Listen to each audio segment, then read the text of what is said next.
Welcome to another episode of the Solas Festival podcast. This is a special episode made possible by the lovely people who contributed to the Keep the Magic Alive crowdfunder. A big thank you to you for backing the festival. I'm Louise Mason, a radio presenter, music journalist, and producer. And today I'm going to be speaking to Alice Faye, who will be performing at Solas Festival this year. The festival is returning to Errol Park in Perthshire between the 20th to the 22nd of June with another wonderful lineup of music and arts with performances from Hamish Hawke, Canaris Quintet, and today's guest, Alice Faye, amongst many more. There's also literature, well-being, workshops, conversations, so much to get involved in. You can get your tickets and see the full lineup at solasfestival.co.uk. So, Alice Faye is a Glaswegian singer-songwriter with a rare voice. You may have been captivated by her mesmerising performance on Channel 4's The Piano with Claudia Winkleman, Mika and Lang Lang, where she reached the final. She first released music in 2020 and has just released a stunning third EP, Silly Little Fool. Please give a warm welcome to the fabulous Alice Faye. Hello, thank you for having Hello. me. Oh, you're very welcome. It's lovely to see you there. How are you doing?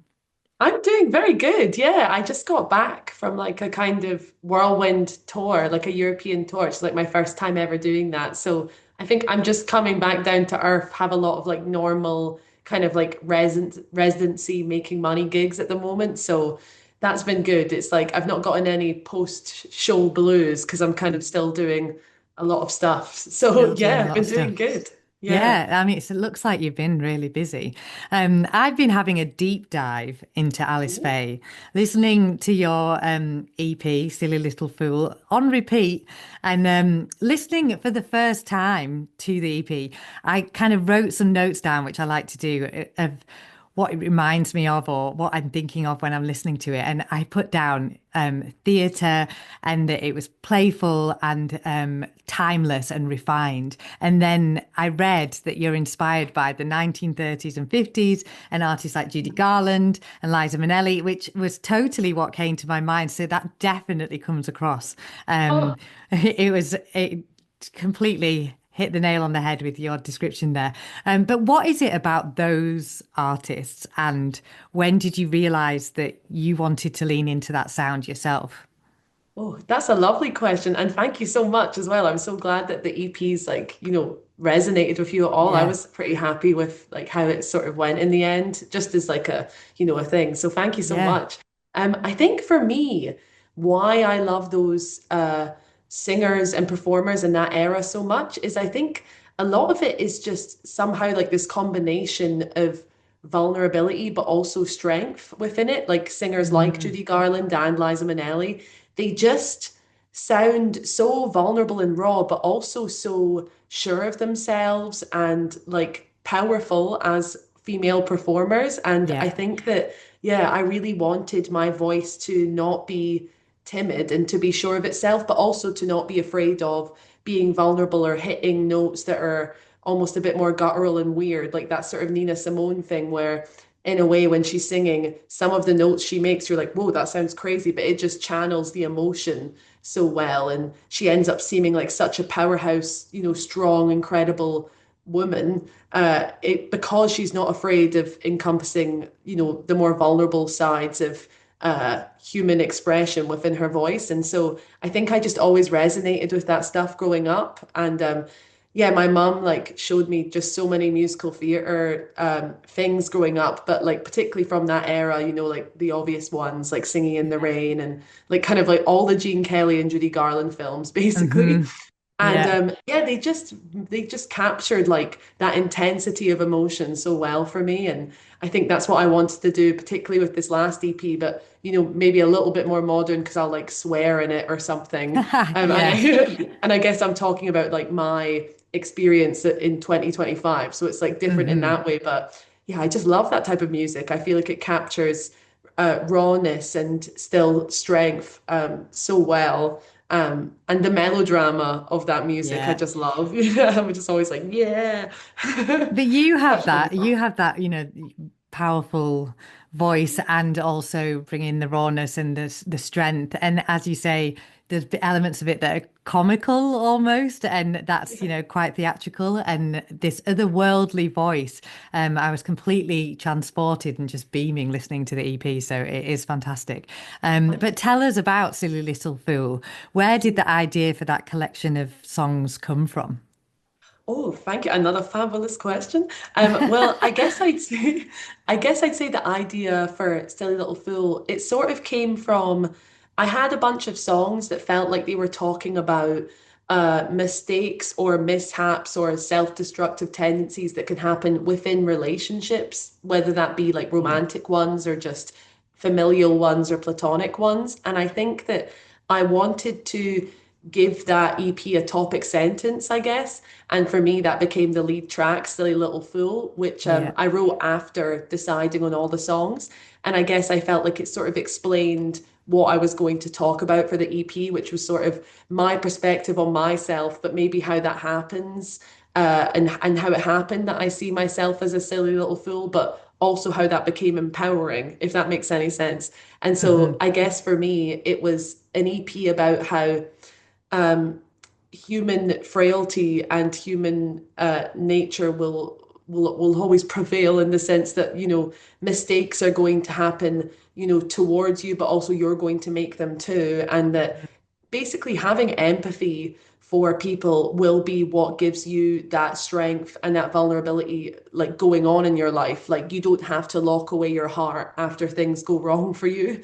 And Yeah. that also means that you don't have to lock away your heart towards people that have hurt you if you want to. You don't have to. But for me, I found that it made me move on from a lot of like hurt I'd experienced in my life by understanding why that person, what's went on for them to do what they did, but also then move on from it. You don't have to stay with people that hurt you, but you can have empathy for it later on down the line and for yourself for why you were with that person and why you made yourself a bit of a silly little fool for them. And I guess it was an EP about how mistakes are going to happen to you and to other people, whether you like it or not. But the way to get past that is to have empathy for yourself and for that person and just go, hey ho, here we go, I guess.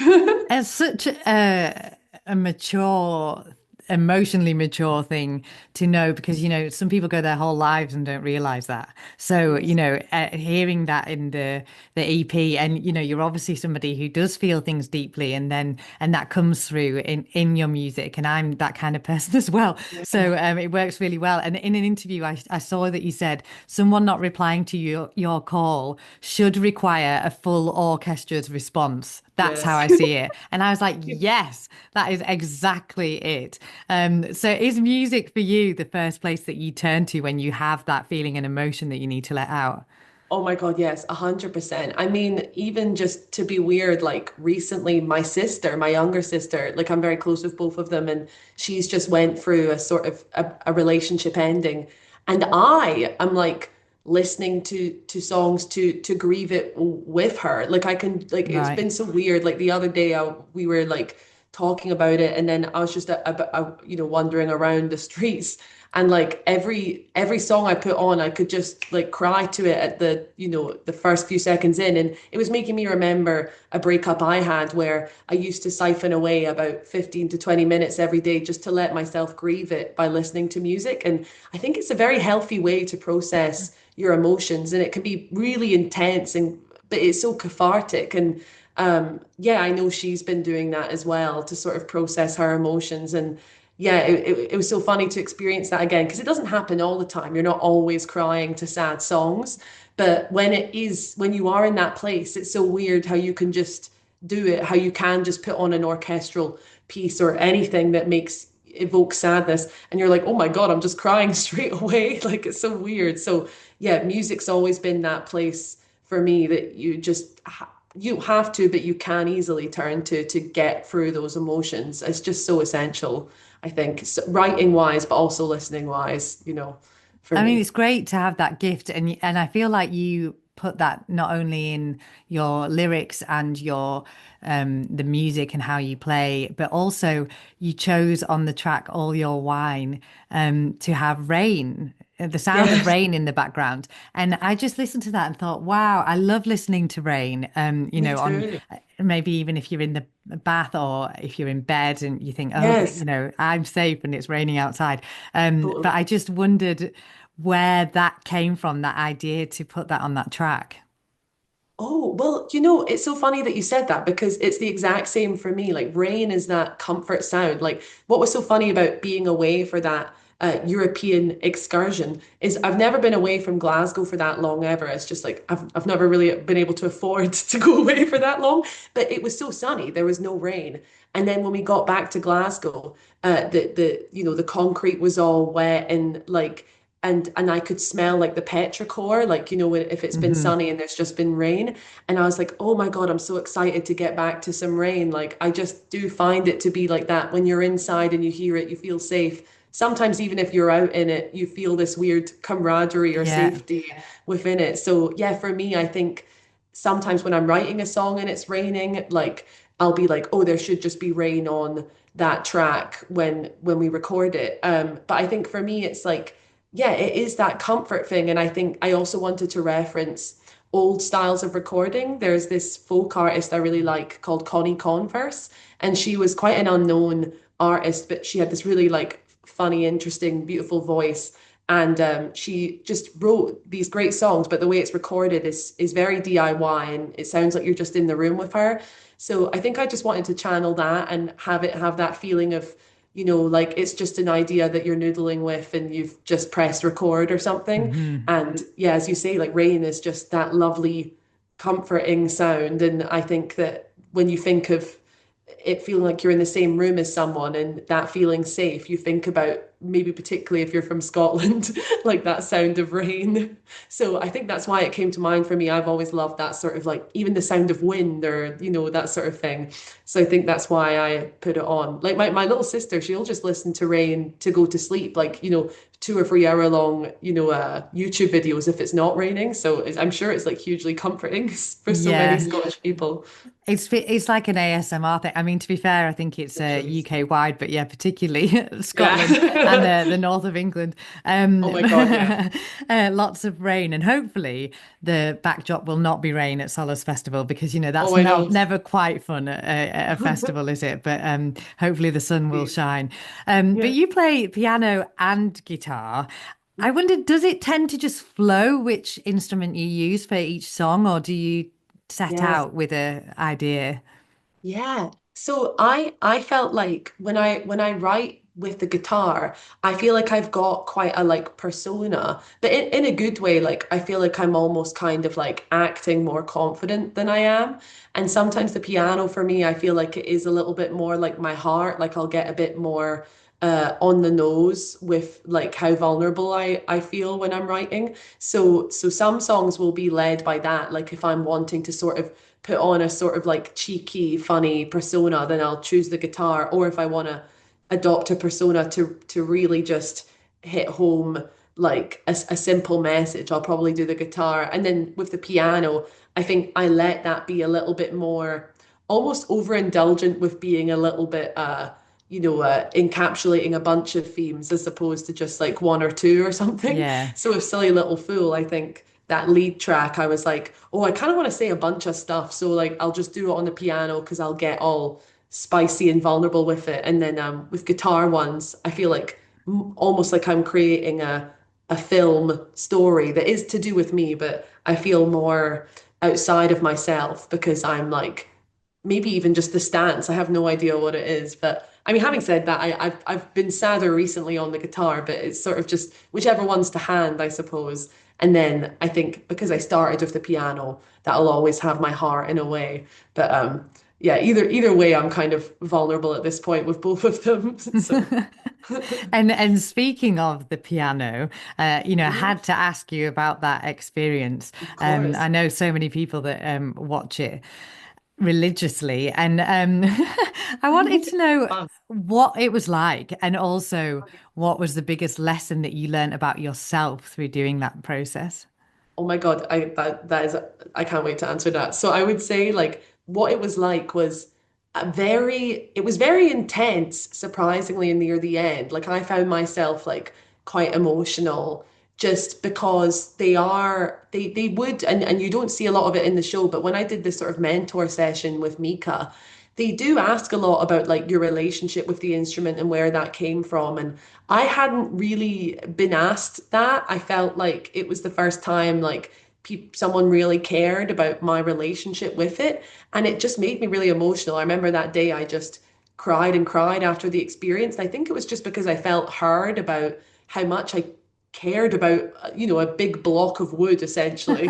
And for me, it was I identified with the piano so much because I would go into the piano room at lunchtime in school or stay after school for hours on end just being in that room with the piano. And I think I felt like I didn't really fit in, for whatever reason, in spite of what maybe my parents or my sisters felt. For me, I felt like I didn't really fit in. And so the piano room was just this space where I felt like all of the things I liked and how passionate I was allowed to be comfortably expressed as like demonstratively or as quietly as I saw fit. So it was very intense in terms of realizing how much I cared about an instrument. It was just weird.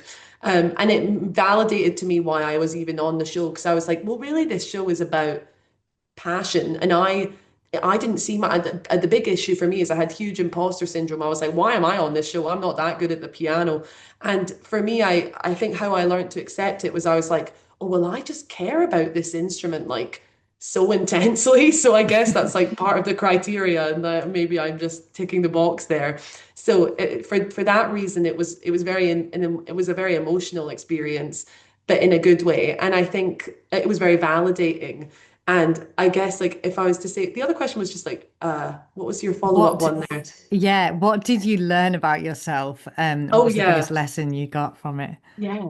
I guess I say what I learned about myself was how much I cared about my sisters. I felt like I already knew that before, but I didn't realize it would seem so unique to the people I was like talking to on the piano. I think they were like, "Whoa, it's quite crazy that you've got this intense bond of your sisters." And like obviously since doing the show, there's been a lot of other siblings that have been like, "Oh, that resonated so much with me. I'm so close with my siblings." So I know it's not an anomaly that I am, but I think I hadn't had that quite pinpointed to me so much. And I think it also made me learn that I don't want to do anything else with my life other than music. Like I felt like I already knew that, but the situation was so validating in that like I had something to offer musically that was unique in its own right. And I think that like having those people like I mean I've really like loved Mika growing up as well, and Yeah, obviously Claudia Winkleman's like such an icon. Lang Lang is like unbelievably talented, so to have the stamp of approval from them was it increased my confidence like so much. Like the next gig I did, I that was a headline show, I was like, oh my God, I'm like so much more confident than I was before the show. So I think it was like it made me realize, to be honest, how insecure I was before yeah, doing the show. So yeah, it was a really interesting experience in that way because I was kind of like, whoa, whoa, whoa, whoa, whoa, yeah. information about myself. But it was so good. I'm so glad I got to do it. And That's like they were all so amazing. lovely. So it was really good. Yeah, it's amazing to have that validation, and Yeah. you totally deserve to be there. I was going to say, because the people need to know, is Claudia Winkleman as great as she seems? Which I think the answer is probably yes. Oh Um, my God, she is. She literally is. She was to me, I was like, you were like such an icon to me for some reason. Like, like almost like it girl of like like London or something in my mind. But she was so nice. She was just like feeding everyone chocolate in between the breaks, like all the time. Amazing. I Sounds like know. my kind of woman. I know, I feel like, yeah. I was like, oh, we're getting on. Well, in my mind anyway. Oh, well, I'm glad that it was such a great experience for you. And I of course want to ask you about the festival. So, Solas Festival, will it be your first time performing at Solas Festival? Have you been It'll before? actually, it'll be my second time, but it was my Second. first ever, like the first ever time I did Solas Festival. It was my first ever performance with my band, like ever. So I'm really excited to come back with my band to be like, whoa, Yes. look at us now, sort of thing. Well, we'll see, but I'm looking forward to that. Yeah, definitely look at you now. And you obviously mentioned at the beginning that you've been on a tour of Europe and you sold out. I think it was loads of places, but Amsterdam, Paris, London, huge cities. Yeah, That yeah. must be an amazing feeling to have that. Oh man, yeah, I was so nervous about those shows as well, like because I just never been out of the UK for that long anyway, and I was so worried about the number one thing I worry is whether people are going to show up. So for some of them to have been sold out, and I am just a huge Francophile as well. So for Paris to have sold out, I was literally like, oh my God, like this is crazy. And when I was actually there, I felt like I was just so able to enjoy it. And all of the people that were there, like my audience, I always feel weird to say like my fans as if they're like only my fans, but like the people that were there were just so kind as well, and laughing up a storm, which is good because obviously like trying to be, well, not really trying to be, but like hopefully if they laugh, I'm like, well, they get me. They get It's all you. good. So Yeah. like it was again incredibly informative as an experience, but also just informative about the rest of the world because I didn't really get to do like mad holidays much growing up. So for me, it was like interrailing, but I got to do loads of awesome gigs on top of it. So I was like, whoa, this just like rocks like 100%. So it was amazing. I had such a good Sound, time. that sounds so good. How, Yeah. I suppose, is that different to performing at a festival? What's different about festivals for you? I think festivals have that feeling of, I guess, to be honest, like summer, like ingrained in them for me. It's always like whenever it approaches festival season, I feel Mm, like you're getting really in tune with like the classic fun musician experience. I think it's like that feeling of like camaraderie with all the other musicians you kind of know or haven't gotten to see that you're excited to see on the scene, like within that same day. Like I'm really excited to see Hamish Hawk as well, because I think I'm the same day as him and I've never seen him live and I'm like a really big fan. So it's like that feeling of camaraderie, and also like me and my band had so much fun the last time we did the Solas Festival, and it was my first ever festival, I'm pretty sure, that I had ever done, like as a musician anyway. So I think my family will be coming again and we'll all just mm. be like really excited to, I don't know, it's one of those ones like where it always feels like a big feat for some reason as an artist to get to do a festival and to get to do one where there's like all these other bits included. Like it's not even just the music. Like, I can go around all like the food stalls again and all like the clothes shops. Like I'm terrible at yoga, but even just to feel like I can pretend to be good at it. Like I'm just excited to get to be a part of festival season. It's like the big thing you want to be a part of as a musician. So I think that's the main difference is like the camaraderie, I think, because like the tour almost had that more like solitary, like you've got to back yourself, you've got to big yourself up Yeah. in your head. Whereas festivals just get to be that explosion of fun and you're around all these other musicians that you respect and you're like, yeah. So I think that's the main difference for me. And I suppose being in Scotland as well, you've said that you hadn't traveled much beforehand, but is there something unique about coming back to home turf and getting to Oh, yeah. perform to Scottish audiences? Not that everyone I has to mean, be Scottish that comes. well, no, but it's true. I mean, I think it's like that classic thing where like not to just like to say this and like have it be true, because again, like what do I know, just as like what I know, but I do think that people say it for a reason, that like nothing really compares to like a Scottish audience. You're always craving your audience to be like a Scottish audience. I think that was the thing, like my favorite audiences when I was away ended up being the ones that felt like they were the most in tune with like what a Scottish crowd would be like.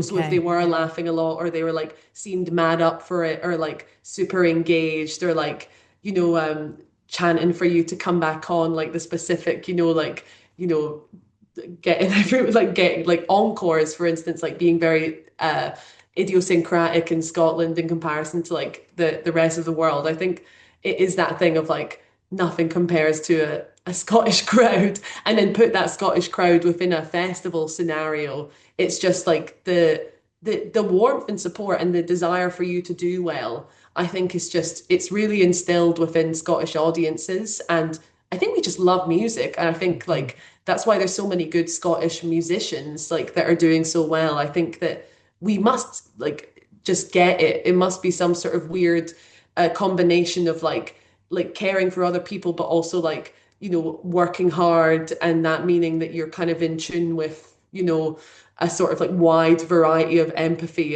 and music genres. And maybe everyone's just funny or something, but like it's like I just feel like that nothing beats a Scottish crowd. So that's what makes like Scottish festivals so particularly good, Yeah.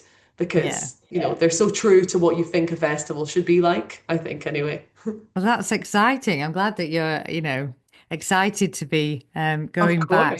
course. Do they Yeah. have any specific requests on the rider?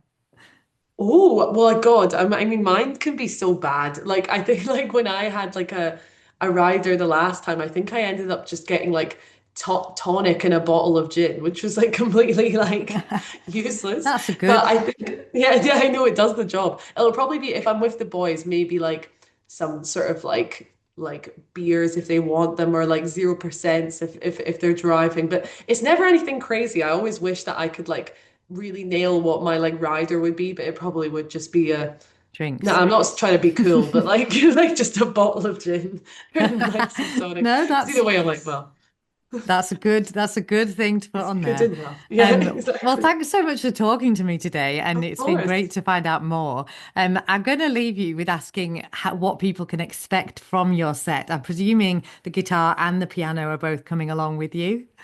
I was kind of hoping to just go for like a full-on guitar, full band set, because a Right. lot of our guitar songs are so like festival vibes for me. Like they're Cool. either, yeah, do you think so? They're either kind of silly or cheeky or quite like I guess like a lot of country songs, I guess I'm writing at the moment, and like folk ones. And I just think that that'll be like really fun for the Solas Festival. So yeah, I'm planning a sort of like guitar full band situation. We've got like our first rehearsal. I think it's this week, so it should be really fun. Like we're just like we're pretty like well versed on the guitar one, so hopefully just one or two rehearsals or more, we'll see, we'll be fine. But yeah, just a lot of folk country cheeky songs I think will be in store for it. Amazing. Sounds great. Can't wait. Well, thank you so much for talking to me today, and it's been great to find out a bit more about you. Alice Oh no, Faye, thank you. everybody. Need to do a round Cheers. of applause. Of course. Alice will be performing at Solas Festival on Saturday, the 21st of June. Don't miss it. And thank you so much for joining us today, and to the lovely people who contributed to the Keep the Magic Alive crowdfunder to fund this episode. Make sure to subscribe to the Solas Festival channel for updates, and make sure you get your tickets and explore the full lineup at the website, which will be linked below. Thank you. Yay! Thank you, Louise.